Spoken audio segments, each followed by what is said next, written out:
Okay, Thanks, Tom. we'll, a quorum being present, we will recall the meeting to order. First item is the adoption of the agenda. You'll see that we've put staff reports and committee reports in their respective folders. Our plan is that we're not going to go through each one, that you staff and committees did a good job getting them in on time. People should have had a chance to read them. If they had any questions, address, you can contact the chair, you can contact staff. But this meeting, we want to have a lot of time to discuss the budget. So our plan tonight and going forward is we're not going to just go through, did everyone read this? Did everyone read this? We'll assume people had a chance to read them. And if there are any, I don't want to preclude people asking questions about anything, but we're not going to just go through them one by one for the sake of going through them one by one. And you'll see we've got the potential for a closed session at the end of the meeting following the budget presentation. I suspect there will be a motion to go into closed session. Whether or not there's any action remains to be seen, but I expect there will be a closed session to further discuss the matters. With that, are there any requests to amend the agenda? Yeah, Julia. No, just question. So will expectation be going forward that we put our minutes just in that folder, or as opposed to link in the agenda for committee minutes? If you can do both, that's fine. If you at least put them in the folder, I'll take care of it, or one of the officers will take care of linking it. But if you just take care of putting it in the folder, That should be good. and we'll do the linking. Cool. With that, seeing no motions to adopt the agenda, it'll stand as submitted. Approval of the August 2025 minutes. Comments, questions, clarifications?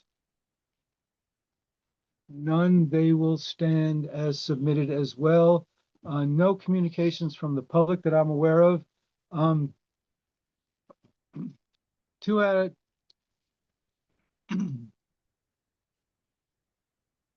after discussing, we're now up to the president's report. There are times when it's a lot of fun to be on a board of directors like this. This is not one of those times. We have all found ourselves in a position of being the stewards of a vital community organization at a time of stress. There was a time of stress to this organization about 10 years ago, and frankly, we did not handle it very well. Things got very tense, things got personally acrimonious, and I will do my best. I know everyone else will do their best to make sure that we don't devolve into that sad situation as well. We know why we're here. We're here because we believe in this organization. We believe in WORT and community radio. And now's the time that we have to step up individually and collectively and do all we can to get through what's going to be a very difficult period. And I've felt that this is a good board all along, and now we get a chance to prove it. Yesterday, I asked staff, after clearing it with Jeff and Grant as the chairs of finance and personnel, I asked the staff and Nate if I could make a brief presentation to the staff collective as to the situation we face. I had a conversation with Nate Rasmussen, the union representative, in the morning. I made a brief presentation to staff in the afternoon, just trying to express our concern, our commitment to dealing with the situation that we have with empathy and sensitivity, and not and doing all we can to represent the interests of the organization and the community as best we can. I'm hopeful it had some positive result. We'll see, but I think they were entitled to hear from me directly what the situation was. So that's that.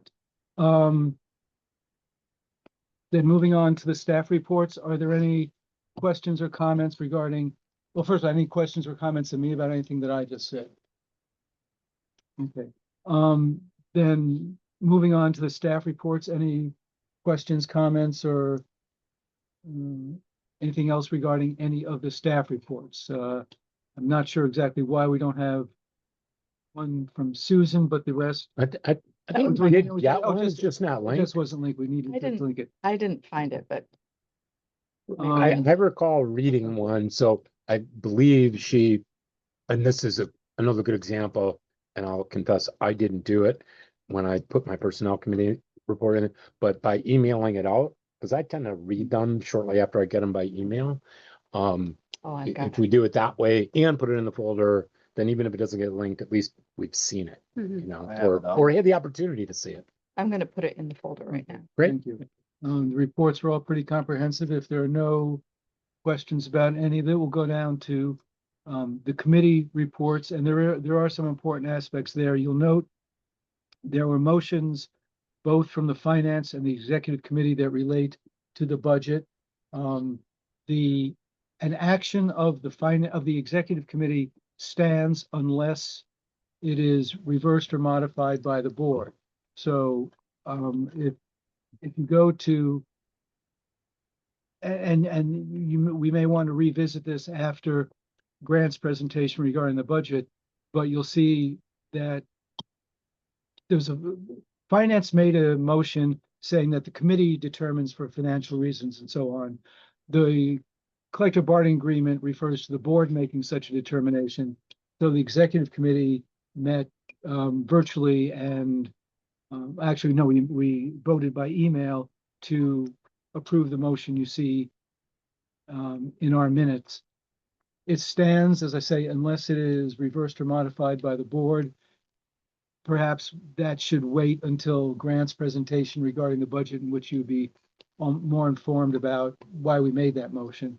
The other thing that the executive committee did, and this was not at my request, but I noted I will not be back from Peru on the 17th, and the executive committee felt that Of October. of October, yeah. Today is 17th of November, of September.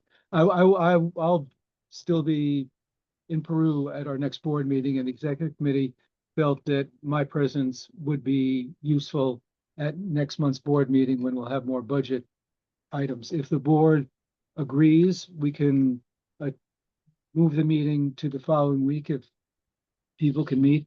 If the board doesn't think that's necessary, that's fine. I'm not sure how you all want to handle that. That's, Well, I think we should just check, I mean, we're all here, right? we're all here except for Shannon. Shannon, Is, I mean, is the following Wednesday a time? Well, first of all, do people think that my presence is worth rescheduling the meeting? That's the first level of question. And the second is that something that's convenient for people to do? And we don't need to decide that right now. We can come back. I'm seeing a thumbs up from Phil. my, Yeah, Jeff. my opinion is you should be there if at all possible. At the same time, not at the cost of if we lose, I don't know, 3, 4, 5 Yeah. board members. So it's kind of contingent Yeah. on making sure I'm fine on the 22nd. So maybe, let's check with Shannon whenever she comes in, but are others okay with the 22nd? Okay. I have a Yes. conflict that's right now I wouldn't be able to make the 22nd. It's pretty Okay. hard conflict, so Okay. that's fine. Are you okay with Yeah. okay, so tentatively okay, I appreciate that, and I'll Yeah.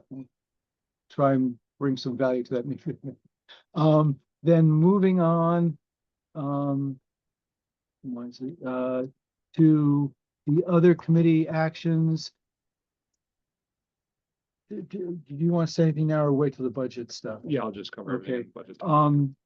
Jeff, did you? Oh, can I also just say, Yeah. since you kind of quickly moved past Okay. the executive committee Okay. and the motion, I want to make sure, first of all, I do think in terms of it makes more sense to consider this motion after Grant. Yeah. Right, you kind of hinted at it, Oh, but no, it, oh, but it I'm wasn't sorry. clear I'm to me. sorry. Okay, yeah, no, that And- yeah. And whether it's you or Grant, you're both part of executive, brings it at that point. Yeah. So I just want to make sure that Yeah. we haven't lost that. No, sorry. Yeah, that was my intent to wait till after Grant's presentation for any action. on And that. then one other Yeah. thing I'll say about that is, well, yes, executive committee, it does stand unless the board rejects it. I think this is the kind of the motion that really, since it's fairly close in time, it's important for executive committee to act when it needs to do so immediately. In this case, we have time. This is the kind of thing we want the whole board's backing on. No objection to an affirmative motion one way or the other from the board itself, absolutely. We were sort of going back and forth exactly how to phrase the motion, so that's fine. Then, Jeff, you had, I think we've addressed the motion that you wanted by putting the matter on closed session. Yes, Okay. and I don't need to talk further about that. The action of the Policies and Bylaws Committee. Oh, the other thing the Executive Committee did, of course, was address all the policies that you see under 5. So the other Policies and Bylaws Committee met and recommended the changes that are now reflected in the 3-document clean proposed documents. Are there any other? And we're gonna take those up We'll take those up. separately. Yeah. Okay. Are there any other, and I'm sorry, I forgot, we had 2 really good meetings of the task force on the future, but I forgot to link those in. I'll take care of that later.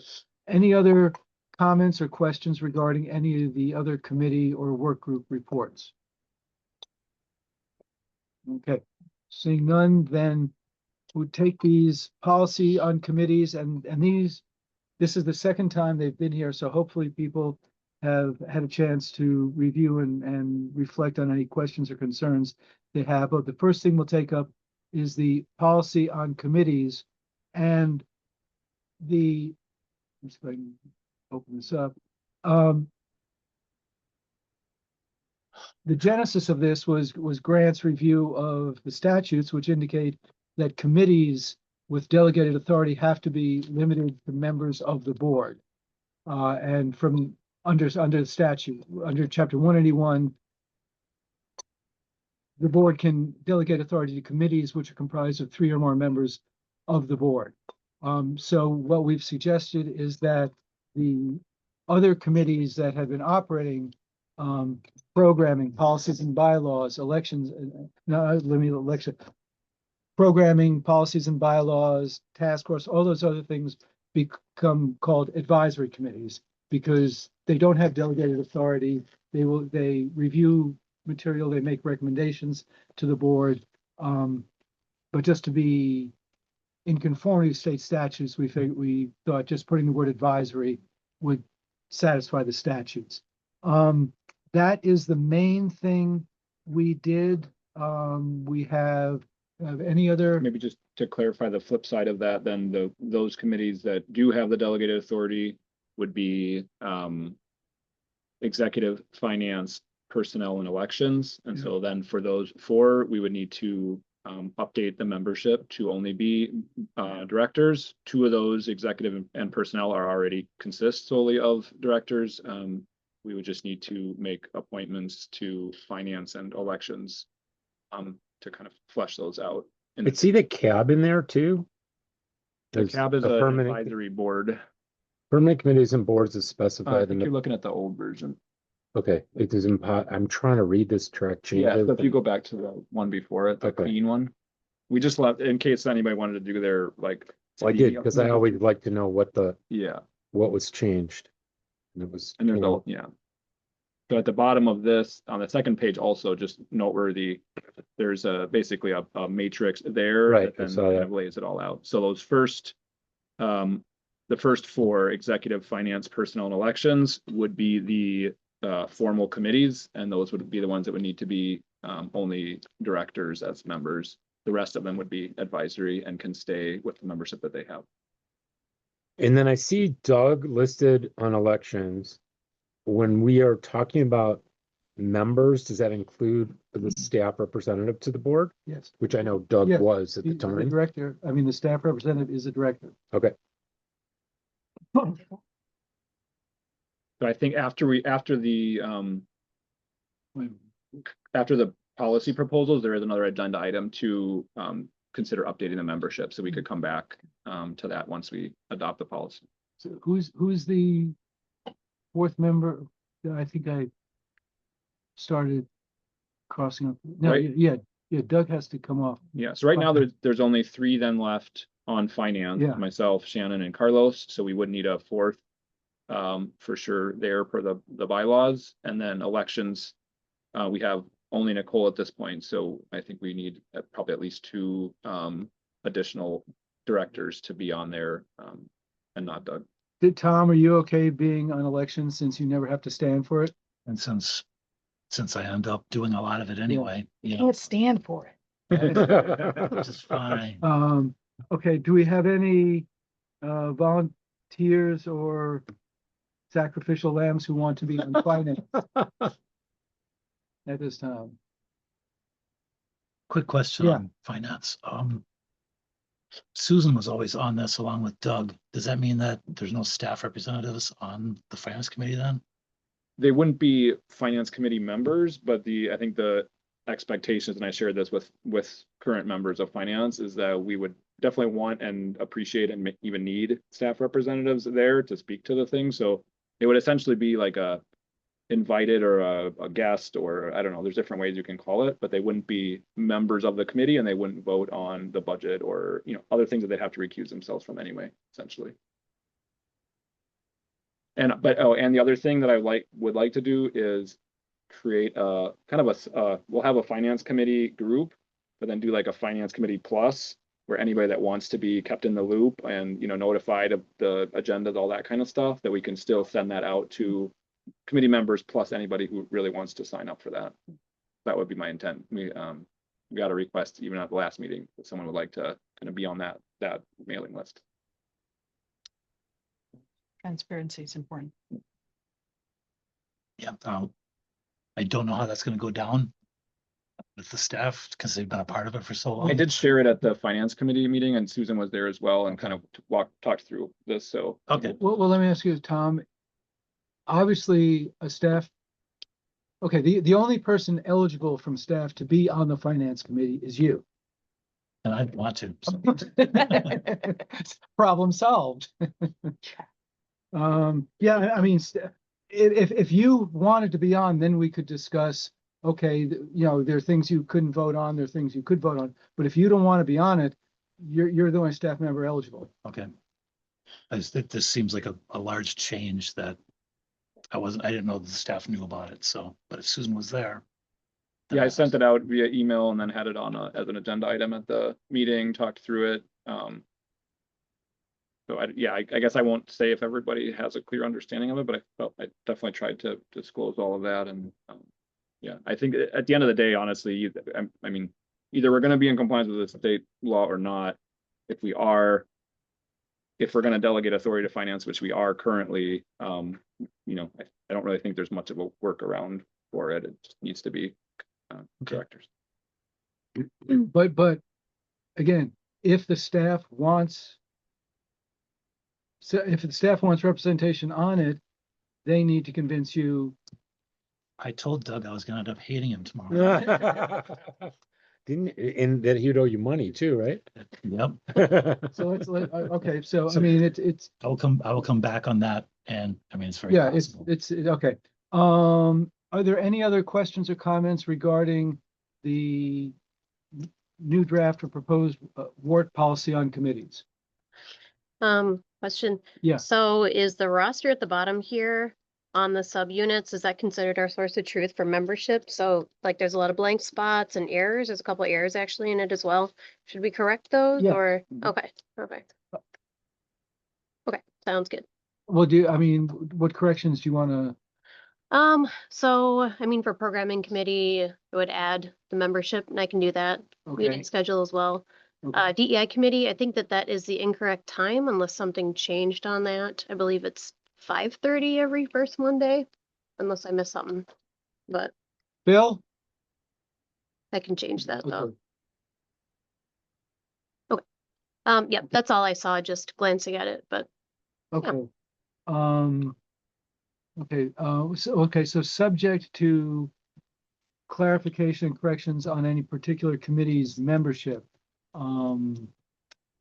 I think what primarily we're voting on is the draft of the language. Right.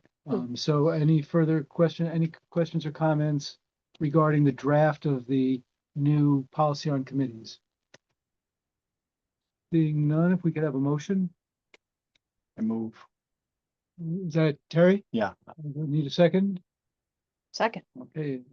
Seeing no further discussion, all those in favor say aye. Aye. Aye. Thank you. One down, the conflict of interest policy, which applies to staff, officers, and directors, though staff and director, we didn't need to specify officers, but it's, this has been kicking around from, we think, the draft we found was dated 2017. So this has been kicking around for a long time. We finally, And we've never passed one? we can't find a documentation of it. And it's something that we do have to attest to. Yeah, So absolutely. to make, we may have, but Can't find it. we can't find. So this is, and as you see, it applies to both directors and employees, so it binds us. It's all pretty common sense stuff. So does anybody have any questions or comments regarding the conflict of interest policy? I feel like I signed this when I came on, Okay, I don't think I signed anything. but where we had it. yeah, I think assuming it is approved, I think exec should talk about a process to get everybody to sign it. So Yeah. that would be a next step.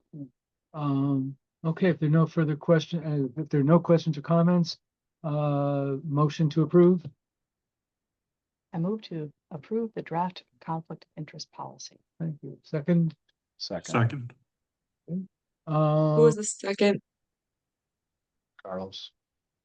Carlos. Okay, seeing no further discussion, all those in favor say aye. Aye. Aye. Thank you. Then the final document is the policy on standard rules of conduct. This applies mainly to the secretary and the president and the board conducting meetings.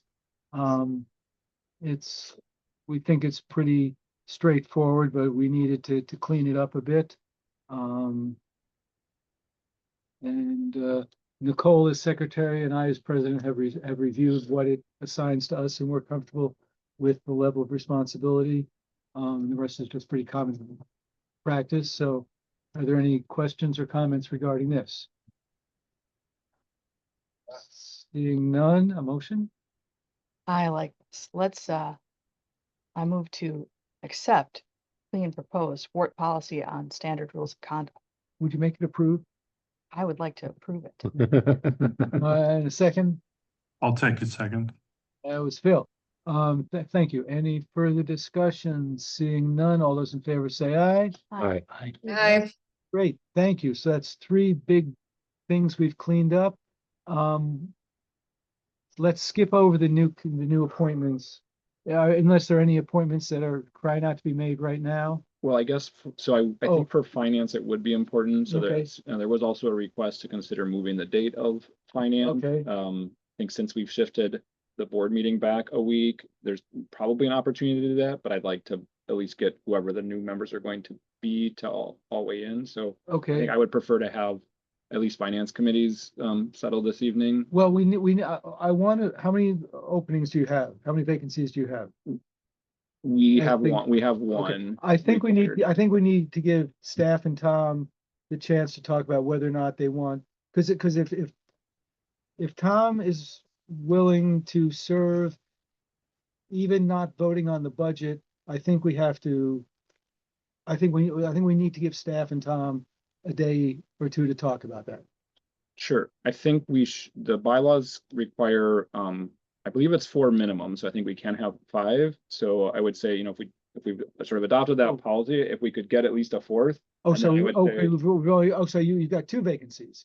I don't know if it says capped at 5. I think it just says, I can double check real quickly, but it says a minimum of 4. Okay, is there so- anybody else who wants to be on finance at this point?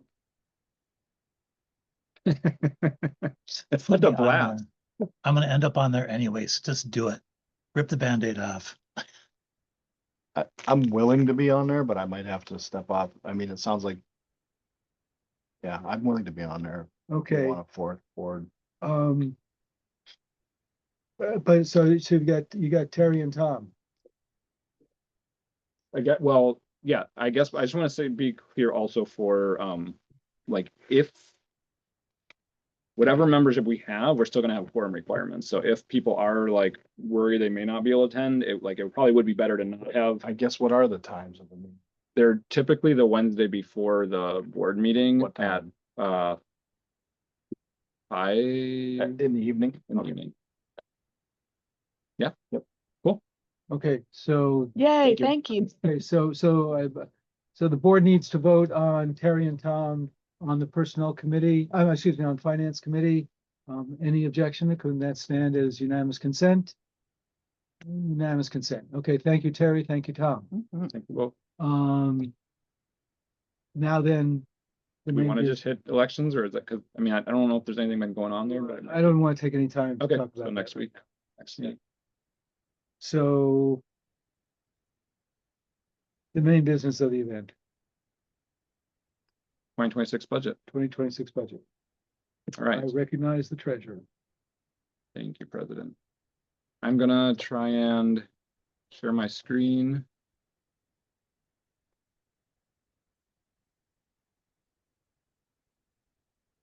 Tom, is it possible to maximize the window on our end here?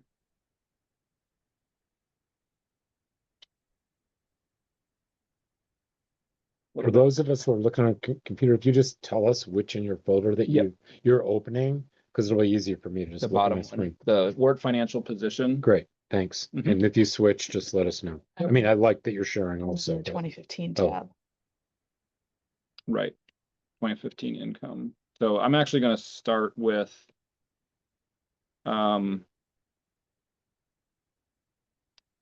Well, I'm gonna start with just a few words before I start diving into all the numbers. So I did a relatively comprehensive kind of walkthrough at Finance Committee last week about these numbers. I've got a number of graphs that I can share. I'll be repeating some of that information tonight. I'm going to do it in a little bit less detailed way here. If anybody has additional questions, etc., I'm always happy to talk more offline, and please bring your questions up this evening and we'll talk to whatever level of detail people want. Looking at this spreadsheet, what I've basically done is pulled in all of the kind of top level financial information from our annual financial statements going back to 2017. So those were the ones that I was able to find in our Drive folder. Since that time, I've learned that we actually have previous ones on our regular web page. They're not in our Google Drive, but so I might be working to add in a bigger history at some point. But I think for our purposes right now, this is a good place to start. Stu mentioned, about 10 years ago, we went through some upheaval. It didn't go great. I wasn't around back then, but looking at it at the financial numbers, it's clear that such a thing did happen. I also found a sort of summary document. I think Susan might have drafted it with help from Doug. That was kind of a State of the Union back in 2016 that really went through and said, we ran out of money. We were worried that we could make payroll. If a check came in, we had to get it turned in right away to get into the bank. 3 staff members left. There was a big transition, and then kind of restarted with a very different sort of group of personnel, et cetera. So that's kind of the beginning of the information here. 2017 marks sort of coming out of that period, the sort of the first kind of positive year after 2015, 2016. And then you can see kind of see growth from there. So I'm going to walk real quickly through the spreadsheet and then jump into the graphs. So column A is the year, pretty straightforward. Column B is net assets equity. So this is really the best top line number of kind of our overall financial health, how much assets we have minus any liabilities. So this is cash in the bank. It's also the value of our building, our equipment, things we've invested in that have value. Return on equity is the change from one year to the next in that position. So you can see, in those earlier years, gaining 13, 12% each year, and then recently some red numbers kind of going backwards. Cash is cash. Again, percent change year to year. Liquid is similar to cash, but with some adjustments, and it's truly the amount of money that we have available to pay our debts, to buy things, etc. Column H is a calculation of that amount related to our expenses and shows us how many months in reserve we have. I is the net income for that year. That's really just the difference between our net assets from one year to the next. J is the amount of net income that we budgeted in those years to just see kind of how good of a job we've done on the budgeting side compared to actuals. K is the difference between those. L is total expenses and N is total revenues. So, income is basically revenue minus expenses. So all these numbers, sort of add up, subtract, and get you the numbers. From there, there's a little bit more of a breakdown. Donor revenue for those years, CPV grant for those years, underwriting, special events, and other. You can see in column V, there's this, 1 year where we got a bunch of money for COVID money. We also got money kind of in the grants category during those years. That was sort of extraordinary monies as well. And then I have a few calculations that are net revenue. So this is the money that was brought in minus the expenses for those items. So X, you can see the net revenue for donor events. I've combined donor and events because that's the way they're combined on our financials sheets, is really the only reason. Our net event revenue is very small generally. They generally take almost as much to pull them off as we get back in. And then Z is our net underwriting. So again, that's the total amount what we're getting from underwriting minus the expense for bringing that in. As you see, it says exclude CPB. That certainly is the case going forward, and so I want everyone to be able to see kind of the costs of that activity without the CPB funding in there. I think everything else we can kind of skip over for now, and I'll move on to the first graph, which is 2015 to 2025 net assets. So this is the same information in those first columns that you can see sort of how we've grown. The light blue line is that percent change over time. So you can see, 2017, we really pulled out of that hole that we were in from 2016. And then 2018, 19 had very, very good growth, 13, 12%. We're sort of building up our reserves, et cetera. 20 was that COVID money, really big boost there. 21 as well had a lot of extra money. If we didn't get that extra money in 21, we probably would have had a negative year in 21 already. We didn't. 22 then was kind of the first normal year, sort of post-COVID money. We had a 4% growth that year. If inflation is at 3%, that means it's just a little bit more than treading water. 2023, we only had a 1% increase, which again, adjusted for inflation, we really did lose a little bit of ground in terms of our net assets. Last year, this was sort of news to me. I don't know if everybody else knew this or not, but we actually had a not insignificant loss last year as an organization.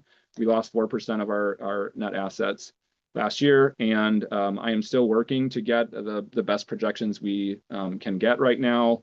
But the current estimate has us that we may likely lose 6% this year. The next tab is all of the same information, just with 3 additional bars added in. So, excuse me, 4. So the light red one that says minus 13%. So this was our budget process sort of kicked off at Finance Committee with a proposed budget from the staff collective. This essentially is what I'm calling a cost to continue budget. It's, without making really any sort of significant changes, keep business as usual. This is how much it's going to cost for personnel and all the rest of the expenses. With the estimated revenues that were in that budget, it would have us lose an additional 13% of our net assets. Is that why you call it a minus 13% budget? Yeah, exactly. And then there's one that's called a 0% budget. So Finance Committee also asked the staff collective, as they were working on their proposal, that at least one of their proposals, if they were going to propose something that did sort of run a deficit, we also wanted to see one that had at least a no net loss. And so they did submit a proposal, and that's what you would see at that kind kind of that 0% level. After that was submitted, it was clarified at our last finance committee meeting that that was not really it was not a proposal that was actually supported by the collective. And so we can talk more about it if needed, but that's there. And then I've really just put in 3% and a 5%. So again, 3% is what I would consider a flat budget. That means yes, technically we make 3%, but that's just keeping us steady with inflation. 5% would be a sort of very minimal kind of growth target, effectively growing by 2% compared to where we expect to end the year. So that's that. The next tab is reserves. And this is. Can I? Yeah. I just for process, because I noticed on another tab there was a percentage of assets compared to budget. Mhm. For clarification, although I think I brought it up once before, we have not passed a policy on what percentage of assets we should have as compared to budgeted expenses. Is that correct? We Correct. don't have a. I'm not aware of policy. any financial Okay. policies. So I appreciate the comparison. Whether it's tonight or in the budget process, I do think we should pass such a policy because that will help us not only this year, but in the future. So when, like, whether it's you're talking about inflation or whatever, it will help guide us, especially in lean years. Mm-hmm. But if we're lucky in rich years, to say, wait, we're accumulating too much cash. We should be spending more of it because it can work both ways. Yeah. So I just want to I wanted to clarify and just put that out there as something I think we need to do. 100%. And so noted, I think that should be on the list for finance committee. I think it's also good to sort of clarify. And so, I've been showing net assets. So again, this is our total assets. That's cash in the bank, savings account, the value left in our building, the value left in our equipment. That's basically all of that, minus any obligations, liabilities that we have.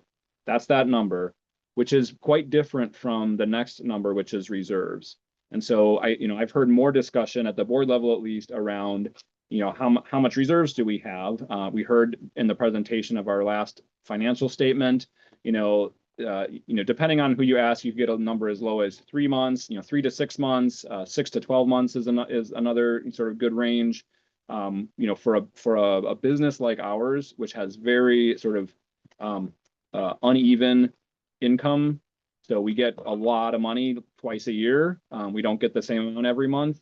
We should have a larger reserve to be able to make sure that we don't run into any issues paying our bills.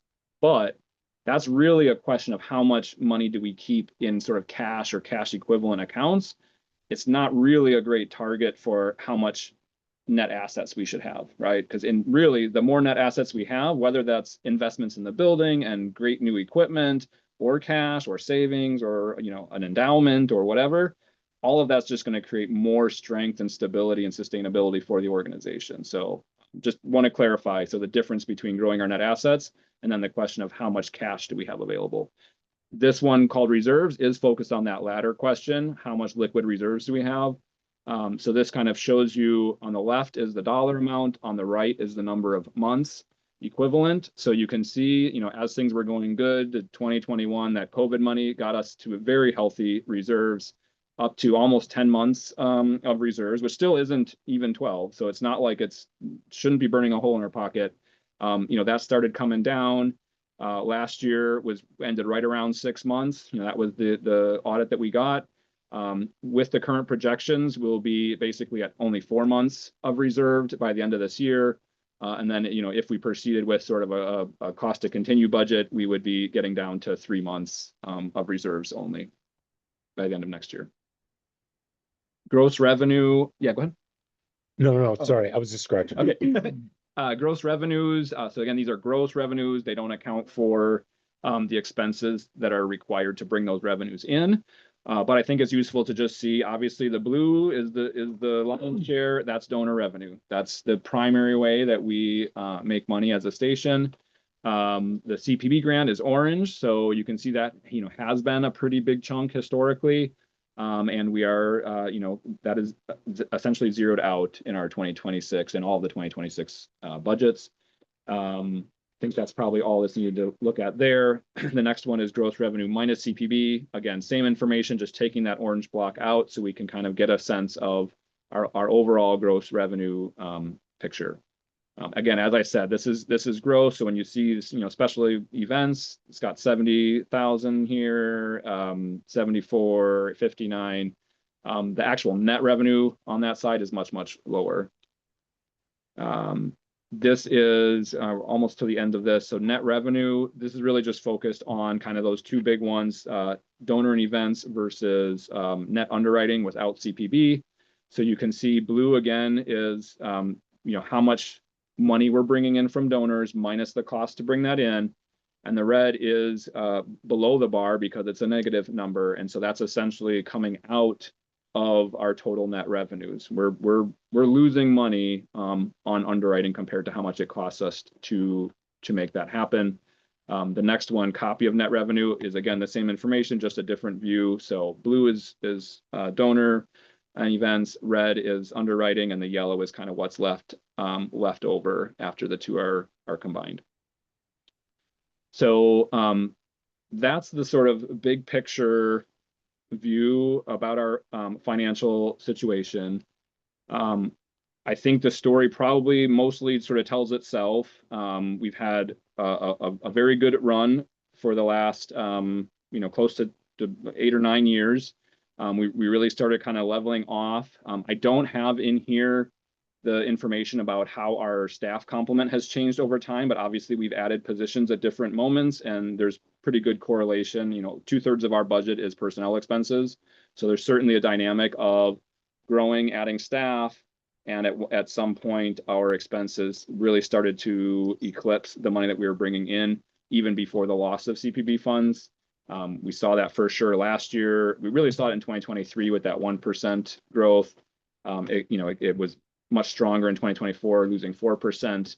This year, we're feeling it, very significantly, and it includes part of that loss of the CPB. And so really, that's where we're at in this moment in time, thinking about what we want to do for our next year's budget. Thank you. Before we go any further, I just want to thank Grant for this exceptional presentation. The documentation that he's pulled together and the presentation, I think, really gives us a very clear sense of what we're doing. And thank you very much for that. I know it's been a lot of work to pull these numbers together, and you've really done a tremendous service to the station. Can I just make I want to make another positive comment. Okay.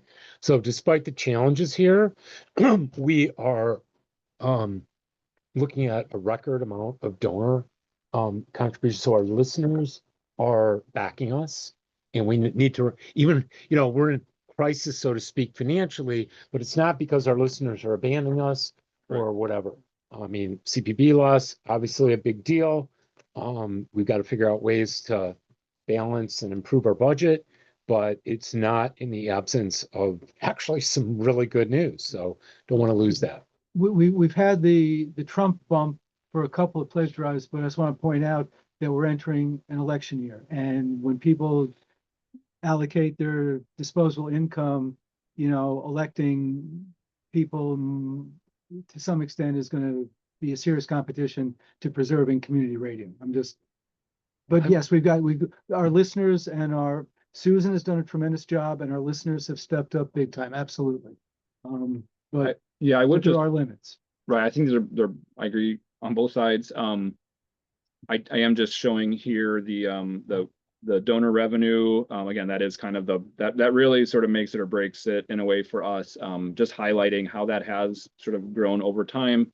I think it's great to see, essentially year over year increases there, starting at 5%, 16% in 2019, walked back a little bit, -6%, then another +5%, +9%, -1%. And then the last 2 years, and even though we lost money in 2014 or 2024, we had a 9% increase in our donor revenue that year.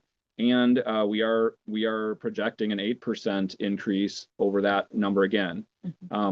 the number that was included in the staff collectives estimate for donor revenue, I think is a little bit low. I mean, there's some question marks out there where, you know, we're planning on having a transition in that role. I think we should all expect there's going to be, you know, a little bit of bumpiness there. In the 3% and 5% budgets that I modeled, I actually put a little higher revenue there. I think that this basically would be a 5% increase sort of 2 years in a row. So that's about average. So I think it's likely and possible that we could hit a target, something like 800,000 in that category. And to Stu's point, there is some concern that things might level off at some point. And the history also shows us this sort of pattern of 2 positive years, a little bit of a negative year, 2 positive years. So, you know, time will tell with that, but I wanted to call that out. And then I did also want to just point out on the, when I'm talking about projections for this year, as I mentioned, that still is in progress. I got a lot of help from the staff on the income side. And so what I'm showing right now, the 2025 income tab, which is the first tab in this sheet. This is, as far as, you know, we know, this is sort of our best estimate, column E, of how we expect to end the year. Column H is where we were at the end of the July period. So, you know, bottom line is we will, in general, unrestricted revenue, we are about $22,000 behind, or we're $22,000 behind our budgeted numbers at the end of July. And but we were 78,000 over in restricted funds. So this is Susan's work to get funds into our building maintenance fund. So, you know, that means that we're actually, even though we're behind target for unrestricted, we are ahead of target overall. Just that those funds are already going to be allocated for much needed building repairs. So they won't be available for our cash reserves, for example. What, Julia? Just wanted to call attention to Susan's comments related to that in the chat. If we want to take a look. Can somebody call that up? No, Susan. Yeah, we have to stop sharing screen, I think, to see it maybe. See Susan. Oh, there. Okay, can somebody read that? Well, first, what's Adrian's? Let's, You want me to read it? yeah, somebody, yeah. Adrian says, I think it still makes sense for the donor relations director and business development director to be a part of the Okay. finance committee because they deal with most of the revenue. They just can't vote. Okay. And Susan says, what is the value of our building according to the asset value? Events and underwriting both fall under one budget. Doug's. Money may come from individuals, but the cost is from the business development department. The graph with just underwriting under the 0 line is misleading in that sense. So clarification on that. So the way that we're organized departmentally and in staff roles, and the way that we put our numbers in budget wise does not align with with our financial reporting. So yes, here at WORT, we have one person who has a sort of one department that is a combination of underwriting and events.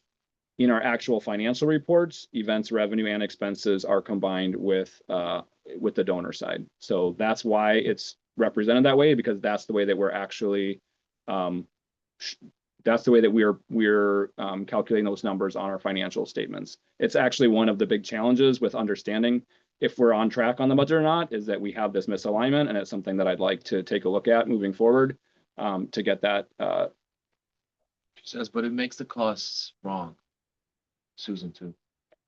Yeah, maybe Susan, we can kind of talk after this. Happy to look through it all. I will be meeting with our contracted accountant on October 1st to review all of the projection numbers and get an accountant to sign off on what we're looking at. So we'll certainly bring back any updated values for Finance Committee and back here.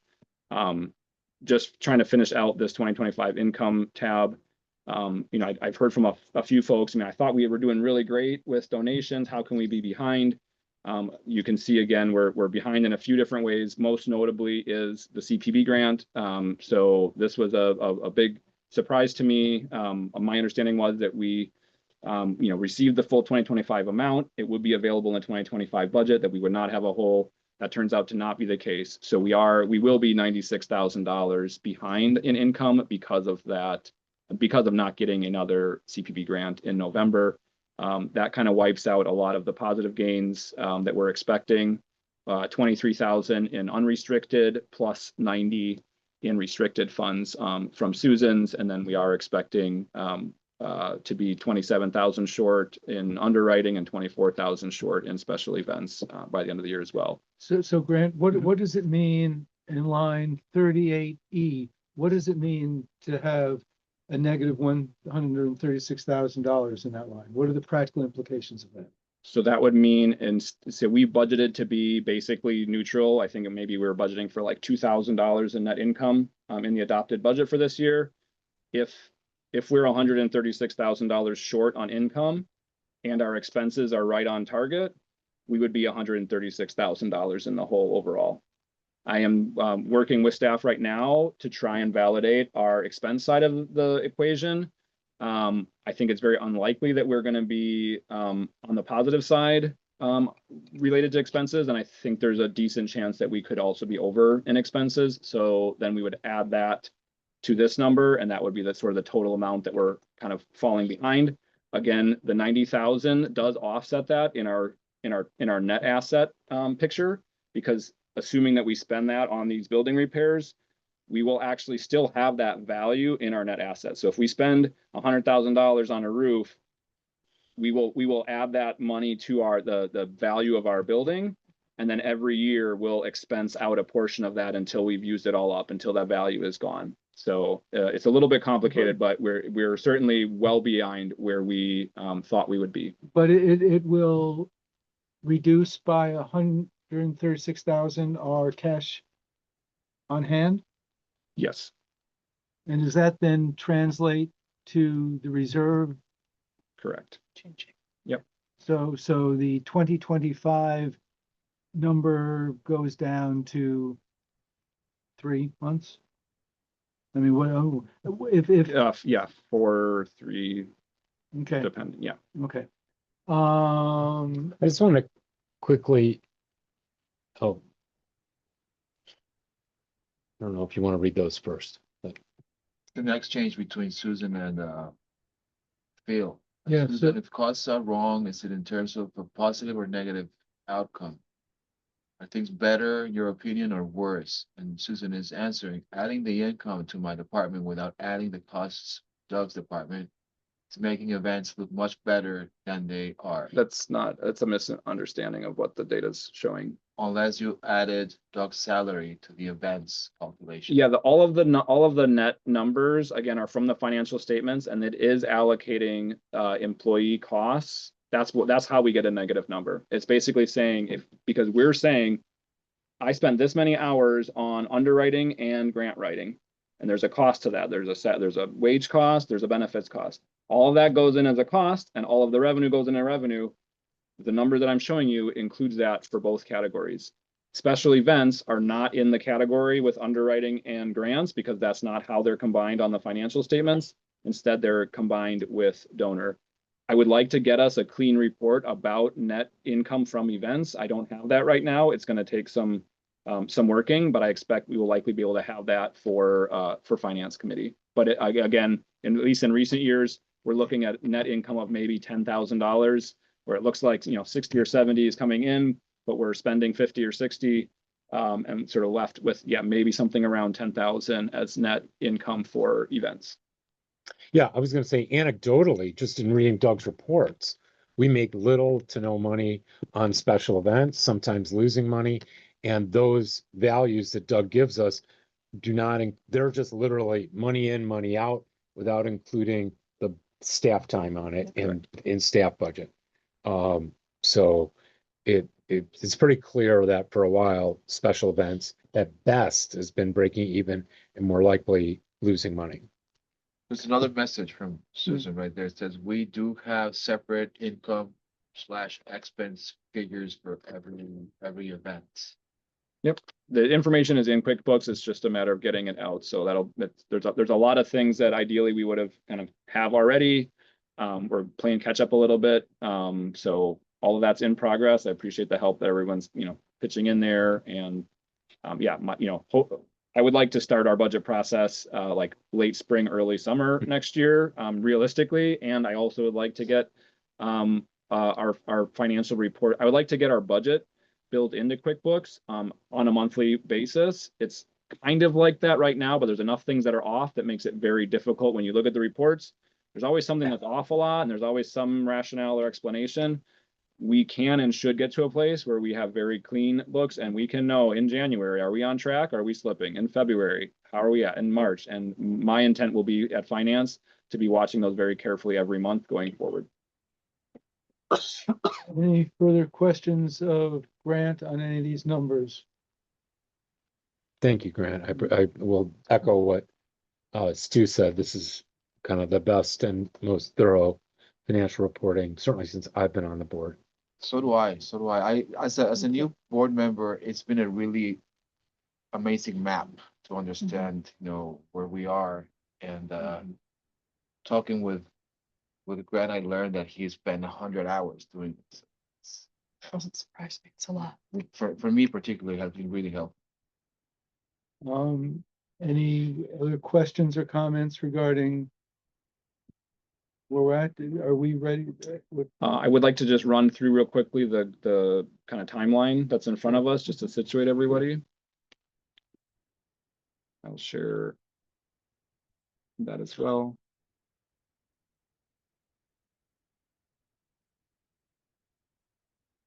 So this is the timeline that we've been working off of at Finance Committee. So September 3rd, we got the proposed staff collective budget.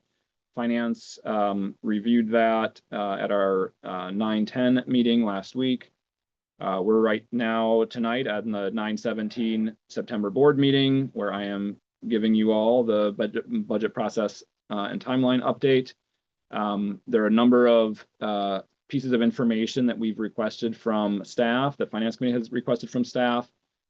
So one of them is the motion that was discussed. So our collective bargaining agreement has a clause that says that staff shall prepare a plan for reduction of hours if the board deems that reductions are necessary for financial reasons. And so Finance's motion, and the one that was reapproved by Executive Committee, and the one that we could consider again tonight, is basically trying to fulfill that obligation. The language in the CBA says if the board determines that we must. To me, it seems very obvious that we would, if we're going to get a plan from staff where they can weigh in on how they would like to address those cuts, we need to have that information before we actually make a final decision on that. And so the language that was adopted says that Finance thinks that we must have the information in order to be able to make the final decision. So that was one of the things that's due next week, Friday. There's another thing called hours by duty. This is, again, we've talked about this at Personnel Committee, but ideally we would have a very clear sense for all of our staff, kind of what their primary duties are and how many of their hours per week they're allocating on those. We've got some work, in front of us with Personnel Committee to update position descriptions, et cetera. And so this is a kind of a quick self-reported way to at least make sure we're not missing anything about what staff is doing today. I'd also ask them for any input about if we had to reduce hours for this activity, what would be the consequences of that? And do you have any suggestions of alternatives we could consider? So that's another item. And then there's a link here that says proposed budget amendments. So this is available to directors as well, to staff members. It's a very simple kind of Google form. If any of you have ideas that would help balance the budget, feel free to go there, put your ideas in. Anything received by September 26th will be shared with Finance Committee to be reviewed as possible solutions that we could piece together to get ourselves to a balanced budget. I will be, as I said, working with our contracted accountant on October 1st to finalize our 2025 forecast. And then right now, the Finance Committee in October is scheduled for 10/8. I'll check with Finance Committee members about a potential reschedule for the 15th. Sounds like the 10/15 board meeting will get pushed back to the 10/22. But then the rest of it, so at that meeting, at the October Finance Committee meeting, Finance Committee will be coming up with their best proposal for a budget to forward to the board. In October, the board will take that up and review it, ask questions, talk about other ideas, and we will have then a month in between that October meeting and our November meeting to really work out any schemes, concepts, et cetera, with the goal of coming back at our November meeting and taking a final vote for our 2026 budget. If for some reason we need extra time, we then could potentially use the December meeting for a final vote, but I'd like to really target that November meeting to keep us on track and to give us that wiggle room if indeed we need it at a later point. Two things. We have to pass the budget by December in order to be good with community shares for getting that money. And also, I may have neglected to mention that as part of my comment, I may have mentioned this, I don't remember if I did, as part of my discussion with Nate Rasmussen and the staff, I indicated there's a very likely chance that we'll be asking to reopen the collective bargaining agreement because there are elements in most of the solutions that we're looking at that would require us doing that. Because, for example, if one of the solutions was to cut position X by 10 hours, that takes the position out of the collective bargaining agreement. And we do not want to use this crisis as a backhanded way to remove people from the union. So it may require opening the contract to redefine the number of hours you have to be in the union. So Grant and I and Jeff were talking about this, and we think it can be in both the collective / union's interest and the board / corporation's interest to reopen, because they're, like I said, they're creative solutions that may be in everyone's interest that the current language doesn't allow for. So as I forget if I don't know if I mentioned that, but I want you all to be aware of Is that. that something you shared with the staff when Yeah, you met with them? Yes. Okay. And with Nate Rasmussen. Right. The other thing Yeah. really related to that would be, most of the benefits are defined in the collective bargaining agreement, and we without breaking that agreement, we cannot make those changes. We can change sort of unilaterally number of hours, positions, et cetera. So that's kind of the only, big lever that we have without agreement from the collective, from the union.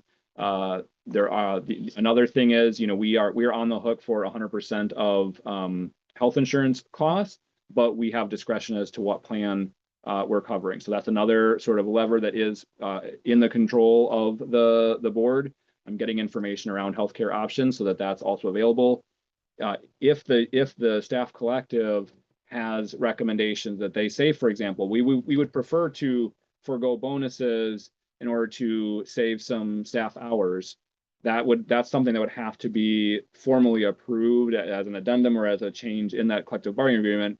So I will also be recommending at finance that that if our recommended budget requires approval of any of those elements from the collective, that we also have an alternate available that would be that we can accomplish sort of without any agreements there, just so that we need to know what our options are if we don't get agreements around any of these other elements.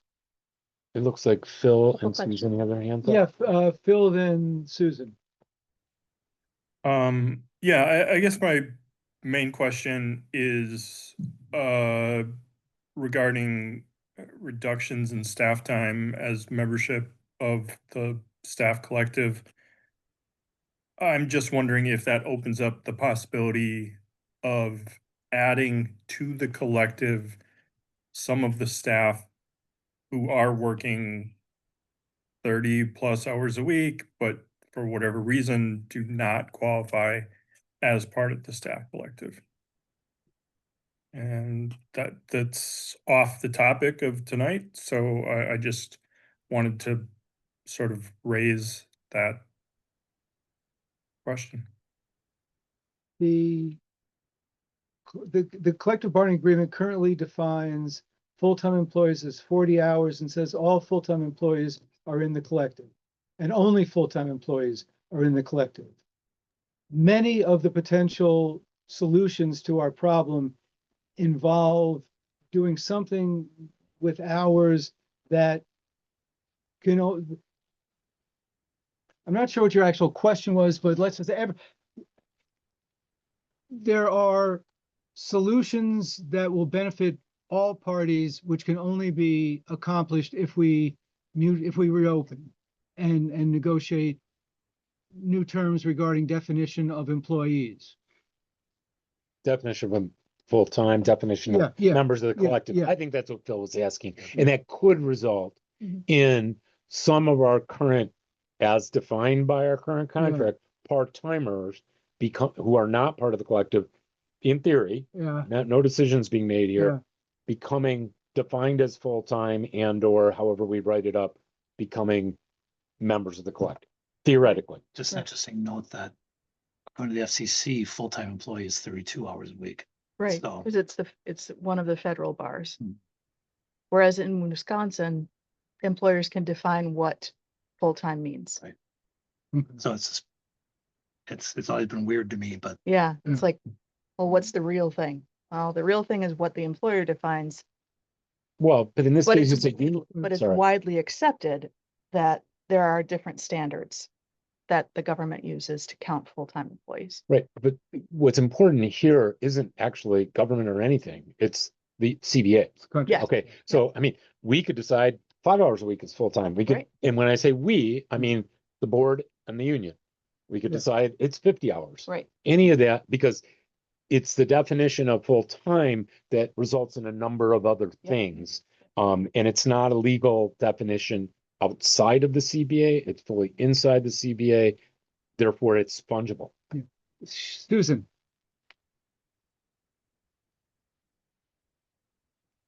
Susan? You may be muted, Susan. Doesn't look like she's muted. Wonder if she stepped away. I know she's had some trouble with computers lately. tell me about it. Story of my life.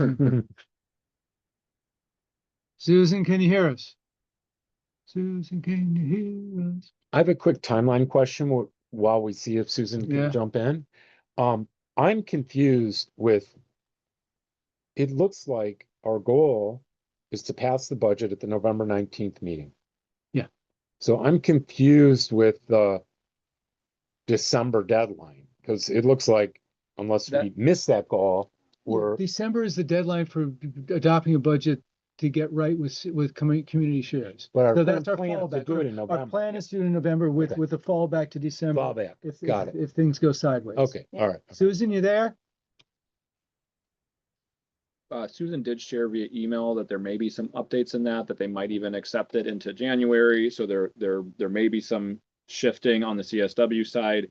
What I have in the December line item is simply that we would, assuming it's adopted in November, at our December meeting, we would approve the minutes, which is really what need to be submitted. So again, there is, if things come down to the wire, we can certainly make it work with an additional meeting in December to get final approval. I again would like to really focus on There's no targeting good that reason for November. that. They might have mercy on us. Yeah, but Susan responded with text. she did not. She did. Oh, we have an extra month. The budget can be passed in December and minutes approved in January. And we will still meet the new February 1st community shares deadline. At this point, staff members are scrambling to prepare for upcoming events, including the pledge drive that makes work more difficult. So we've had a little Okay. bit of email discussion around this point. What I also shared with staff and with finance committee is, as I mentioned before, we are, in my opinion, a little behind the 8 ball in terms of our preparation and we should have very solid projection numbers already. We should have had them before there was ever a proposal in front of us. So we are catching up on that. This deadline of next Friday will really represent the lion's share of the work on staff's side. Once that information it's going to be on finance committee to do the heavy lifting, to pull together a draft budget from finance, and then it's going to be on the board. There certainly will be some requests for information over the next 3 months that staff will need to respond to. But I just want to be clear that the heavy lifting on the staff side really went into that first draft of the proposal. I know they're still looking at some other potential options right now. As I also shared with staff, there will be opportunity if they don't get them in before the finance committee meeting. That means finance committee won't have an opportunity to look at them, but they can still, if there are other proposals, they could still be considered when the budget's in front of the full board, either in October or before our November meeting. Grant, we need to act expeditiously, but not frantically. And if in fact December, staff is under a lot of stress, both emotionally and programmatically. They've got big events coming up. We've got a pledge drive. We've got the anniversary stuff. So I'm sensitive to overloading. I mean, I want to move ahead, but I don't want to blow things up. I completely understand. And this timeline was approved well before, this was back in, I think, July or August, that finance committee, we laid all of this out. I would have preferred to get a draft budget from staff earlier than September, but that's sort of the date we were given. We have to start the work at finance committee this month. And if we don't, we need to have the best information we can have. Staff can only do what they can do. They have to manage all their priorities. We have enough information right now to proceed and to take this up. My preference is to get the best, most accurate information from staff. There's very little information that's needed at this point. I don't think there's a heavy lift. As I said, the rest of this calendar is really about finance committee and about the board. So this should not be a heavy lift on staff once we get through this next week. Bill and then Jeff. It may be worthwhile for someone to read into the record the comments Susan's typed into the chat. And I guess what I can say preemptively before you all have a chance to process those is that respectfully, I don't think Grant or the finance committee is asking the staff to come up with another budget by the end of October. I believe staff have already had 2 opportunities to present a budget, which they have presented the 2 budgets they did. And at this point, the fact staff gets to recommend a budget that involves any cuts, I think you will,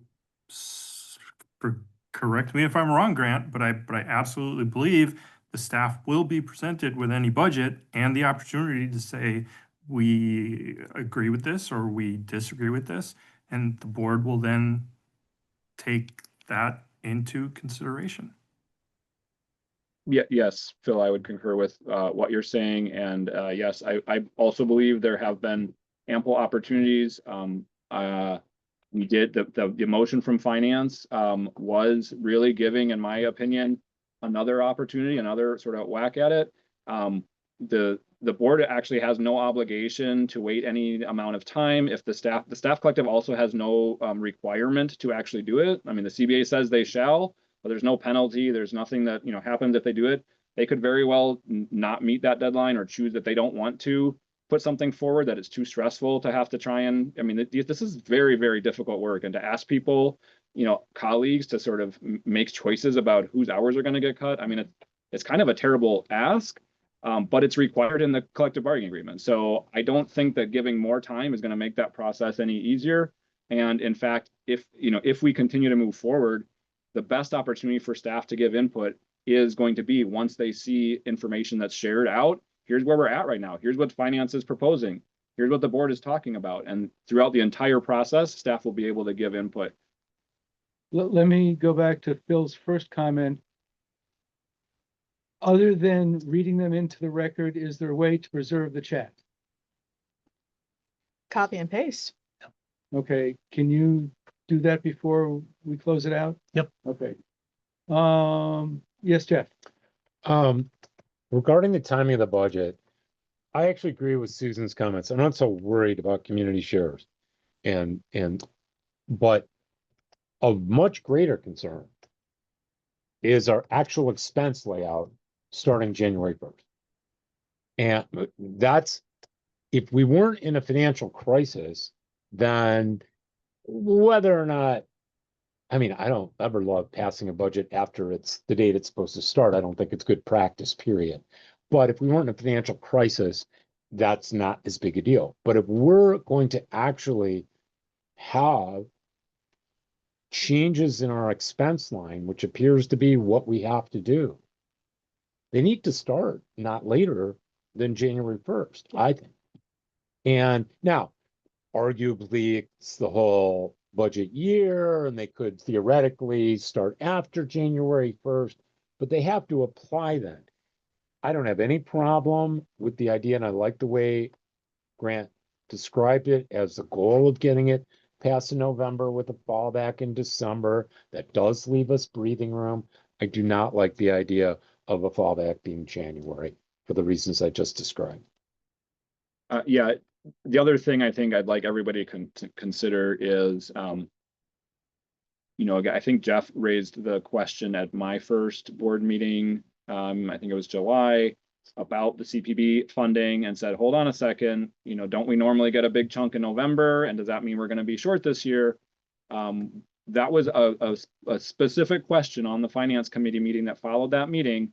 And we asked staff about that point, and we're explicitly told that no, we have received our full 2025 amount, and it will be allocated to this budget year, and we will have no CPP gap in 2025.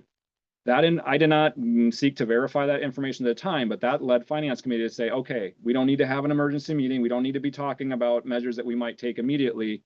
And that actually led us to sort of take our time and say, we will dig into this. It's going to be a big 2026 problem, but we don't have to really stress right now. The fact that that was not true, and that we are, we're $90,000 less than what we thought we were, that's a very big deal. I think I shared a link out with all of you about the number of cuts that have happened across the nation for community and public radio stations. If I would have known our financial position back in July, I absolutely would have recommended to finance that we considered reductions in expenses this year. Yeah. And so I feel like we are very much behind the 8 ball at this point. And I still think that the board should consider potentially making some expense reductions this year and not just waiting for them to go into effect in January. So that's something for us to discuss. But again, if we're going to even consider that, we have to have some reliable numbers to look at to know what we're talking about. At this point, let me call our attention back to the motion that came out of Finance Committee and the Executive Committee, because it may be time. There's some things we need to discuss in closed session. There's some things we need to discuss in open session. I think this is an open session discussion. So the motion from the Executive Committee is the board determines for financial reasons it must consider reducing staff hours so that personnel expenses do not exceed $569,429 and direct staff to propose for the board's consideration a plan for implementing the reduction of up to $107,245, including specifics regarding corresponding cuts in responsibilities, expectations to match available staff hours. That essentially tracks the language in the collective bargaining agreement about the relationship between the board and the staff regarding the reduction of hours. Note that the operative active verbs are, it must consider reducing staff. It does not state as a conclusion, the board will reduce staff hours. So I want people to be aware that it is one step short of that, is the board must consider doing this. Whether or not that ends up being the case is something we'll find out over the next couple of months. But it is the recommendation of Finance and Executive Committee that we adopt such a motion at this time. I only have one question about it. And it's the language of reduction of up to 107,245. If we can't have expenses to exceed the 569,429 number, and I'm not comparing different budget sheets to this motion, so I'm just asking the question. Is it really up to 107,245, or do we really need to see a plan of a reduction of 107,245? Because up to is anywhere between 0 and 107,245. I'll let Grant answer that. So just a little bit of clarity on where the numbers come from themselves. So this is essentially using that 3%, what I would consider the flat budget, taking the projected and proposed non-personnel expenses out of it, out of the proposed revenue. That leaves the amount of personnel expense that could be spent to achieve our target. So that's where those numbers come from. And then to your point, Jeff, basically, you know, again, the staff collective isn't really obliged to provide any information back to us if they don't want to. They could say, well, we're just going to give you this. We're going to say that if you have to, we'd rather you do this than this, but we're not going to go, you know, all the way down. I think this is really more about clarifying for them the extent to which cuts may be required from us, and giving them that full opportunity to weigh in on, you know, if 107,000 are going to be cut, this is how we'd like to see it.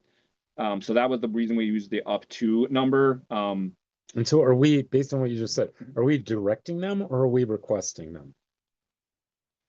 'Cause you just kind of described it as an option for them. Yeah, the motion said direct. I know Yeah. what it says. And I mean, I think either way, I don't really have a preference. My main goal is I want to have there be no doubt remaining that staff collective was afforded the opportunity to provide such a plan consistent with the CBA. And so, you know, again, whether or not they choose to do it. So I'm not interested in setting up some penalty that if they fail to do that, you know, et cetera. So that's why I'm wondering, and Tom, if you have any comment of whether or not you think, I mean, this is a hard blow, period, but would it soften it a little bit if it said request rather than direct staff?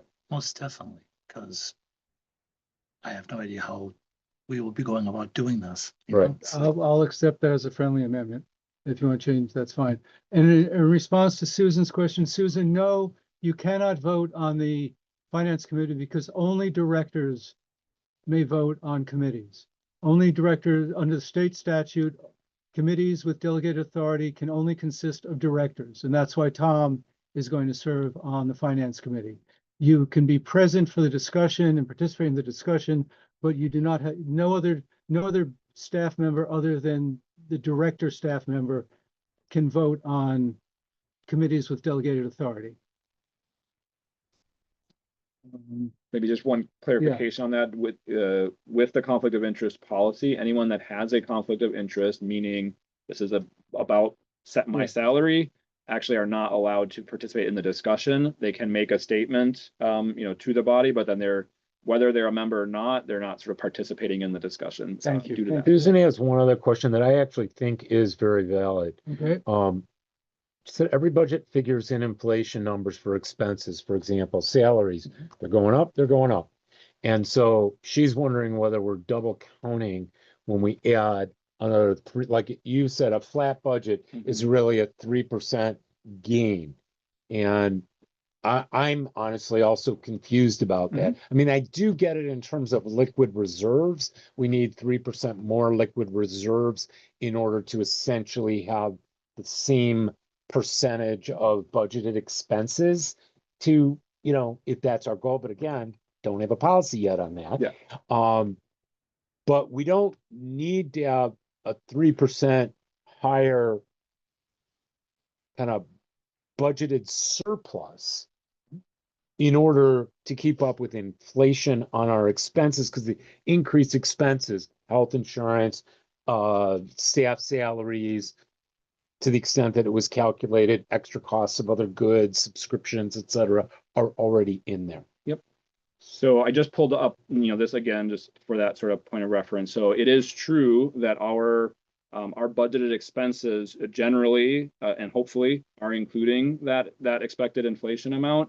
If we have a 0% net revenue, that means what we're really talking about is our net asset. So that is the value of everything that we own minus all of our debt. So our building, our cash, et cetera.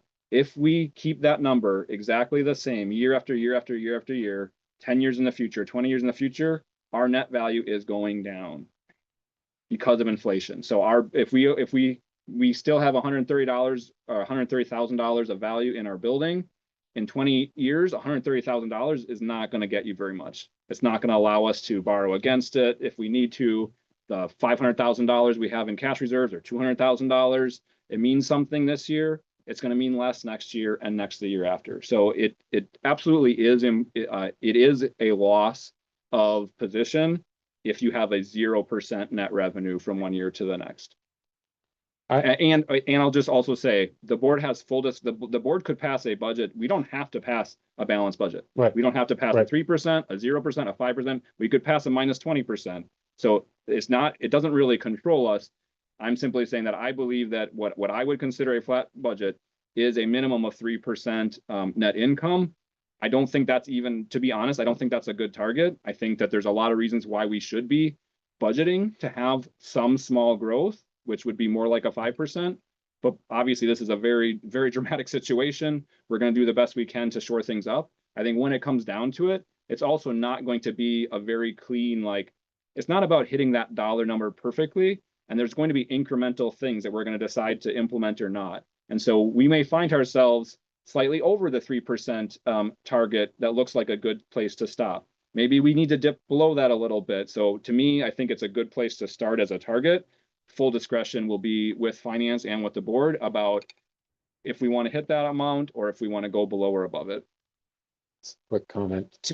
One, just reiterate, this is exactly why I think we need to actually pass policies on what our target goals are, both for annual budgets and for reserves. And two, while I appreciate your sentiment about what a good, healthy budget looks like, this is likely not the year.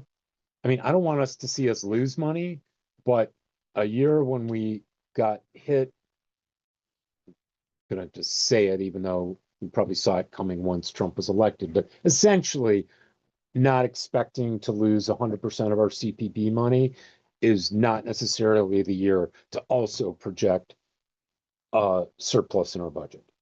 Not saying it's not a good goal for the future. Once we hopefully get to an even keel, I, for one, would be thrilled if we, even with the loss of CPP money, are able to pass a budget that shows no loss at all. Anything else? Let's then deal with this motion. Do we have a consensus to change the word directs to requests as the operative verb? Yes. No Objections. Okay. Yes. Then, I mean, technically it's been amended, so when you want to move it, I move that we adopt the motion adopt the motion as amended. I second. as amended, yes. It's been a long day. Any further discussion on that? Are people clear that what we're doing? Okay. Seeing none, all those in favor say aye. Aye. Aye. Tom abstained. Oh, I nodded and went, Yeah, but I think mean, you really- abstained. Yeah, I mean, Okay. I think You abstained. Tom abstained. Okay, got it. Does that then take us to the point of wanting to go into closed session?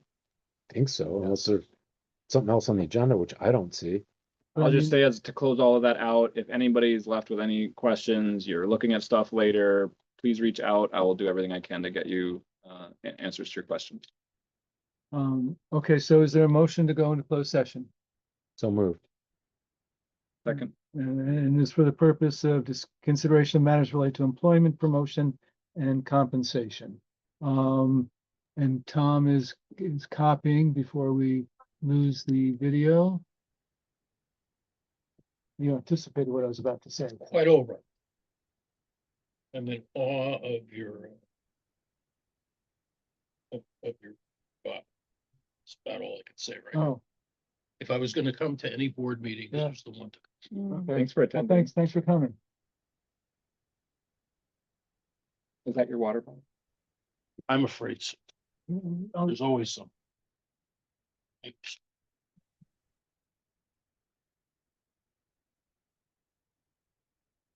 Now with this, I stopped recording then, right?